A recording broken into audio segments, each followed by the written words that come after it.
So quite often when it comes to property investing, there are going to be situations where you find yourself taking over existing tenants. Now, this might be rent to rent, it might be a straightforward purchase, it might be HMOs, it might be single lets.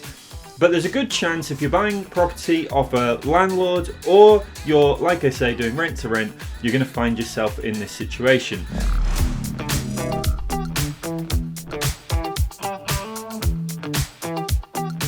Now, before I sort of tell you my opinion on how you should handle this stage 1, 2, and 3, depending on how you can negotiate, it's very important to understand the difference between sitting tenants and tenants in situ. It's quite often a term that's confused and used, unfortunately, by agents, insurance brokers, referencing companies, but there's a very big difference between a sitting tenant and a tenant in situ. And why is that really important? Well, because the way that you handle them is very, very different. A sitting tenant is a tenancy that actually was agreed pre-1989, if I remember rightly, and it gives the tenants the right to stay in that property at the rent agreed for the duration of their lifetime. So for as long as they're alive, they get to stay in that property for a specific rental that has already been pre-agreed. So you can't increase the rent, you can't evict them, you can't ask them to leave. You can ask them to leave, but obviously the chances are very high that they're not going to leave because the rent that is agreed is generally also very low compared to current market rents.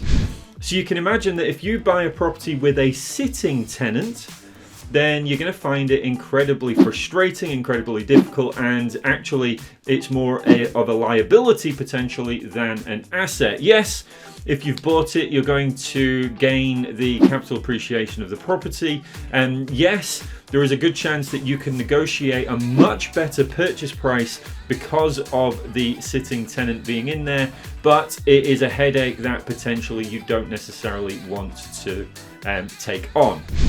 So really important to remember that compared to the tenant in situ. And tenant in situ, of course, is very straightforward. It's a tenant that currently lives in the property that you're about to purchase, stroke take on, and they are on a tenancy agreement, usually an assured short hold tenancy agreement, an AST, and that will be for a period of 6, 12, 18 months up to 3 years. Anything over 3 years no longer becomes an assured short hold tenancy, but we're not going to get into tenancy law during this video. So how do you handle tenants in situ? Well, personally, I would much prefer to take that property on with vacant possession. Vacant possession basically meaning that the tenants have already vacated the property when you exchange, when you take on that rent-to-rent agreement.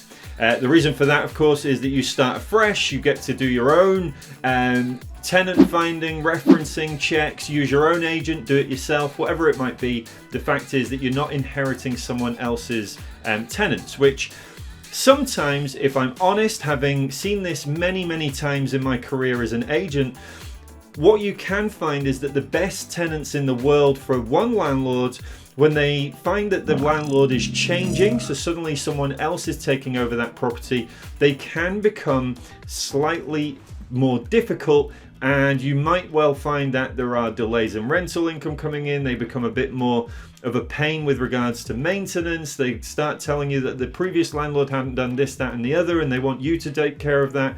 It just becomes potential headache that you don't want to inherit.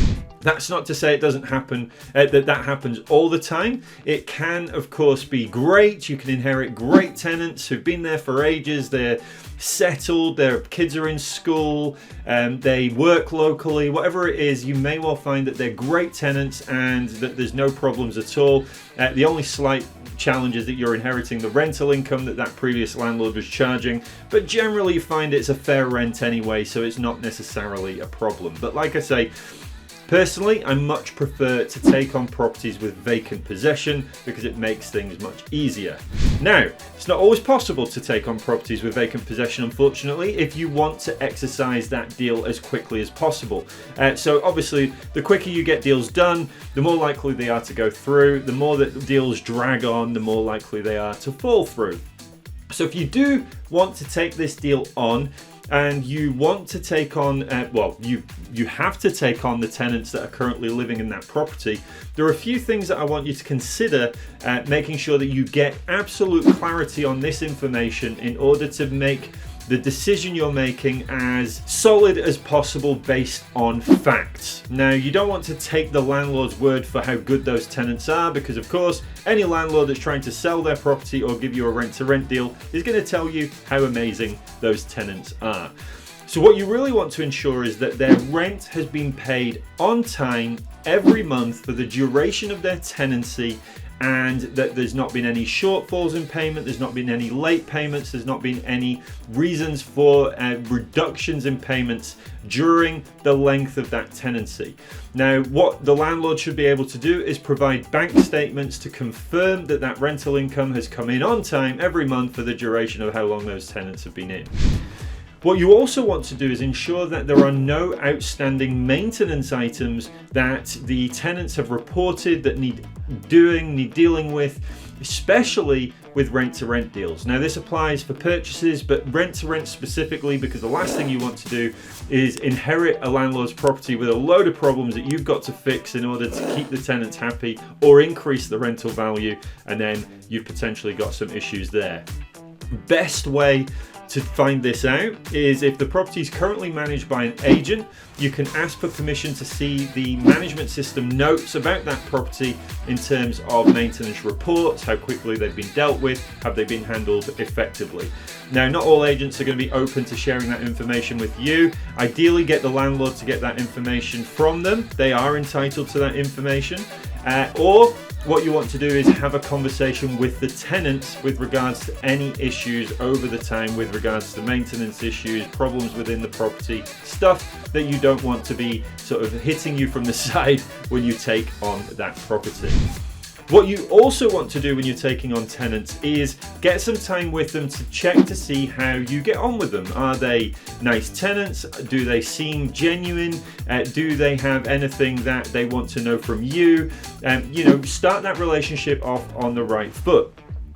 Very often when landlords take on other landlords' properties, or rent-to-renters take on landlords' properties with tenants in there, one of the most common problems, one of the most common complaints is that the tenants feel like they've not been communicated with properly throughout the process. It gets their back up, and then you're facing a situation where you've got to go in and defend rather than being on a very nice, happy, amicable playing field.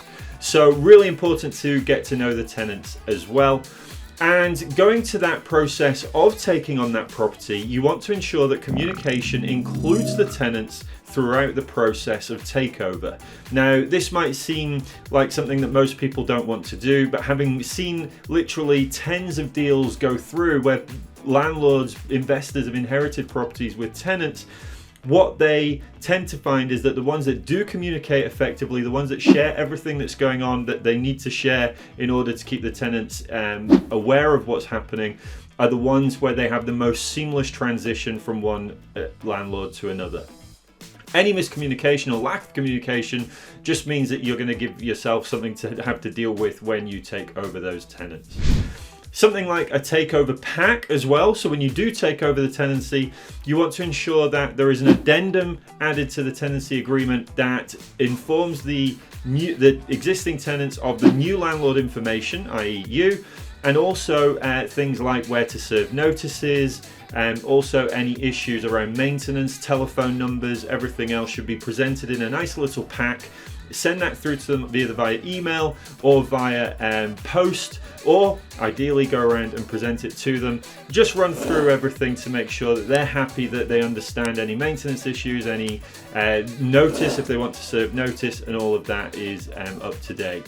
You also want to check within the AST, the existing tenancy agreement that they have, what the situation is around increasing the rent, because ultimately what you might want to do is go in and increase the rent depending on what rent they're being charged, how long they've been in there, but also it's something that you would want to consider in terms of profitability. However, one caveat to that is if they are good tenants, they've been good payers, they've got no maintenance reports, they seem perfect for you, they've lived in the property for a little while, you don't necessarily want to rock the boat with regards to rental increase, certainly not within that first 12 months of taking over. So just bear that in mind when taking a property on. So I think that's it really in terms of taking properties on with existing tenants. Hopefully it's been useful. If there's anything I've missed or that you need to know, just drop me a comment below and I will come back to you with answers to that. Thanks for listening. Happy sourcing.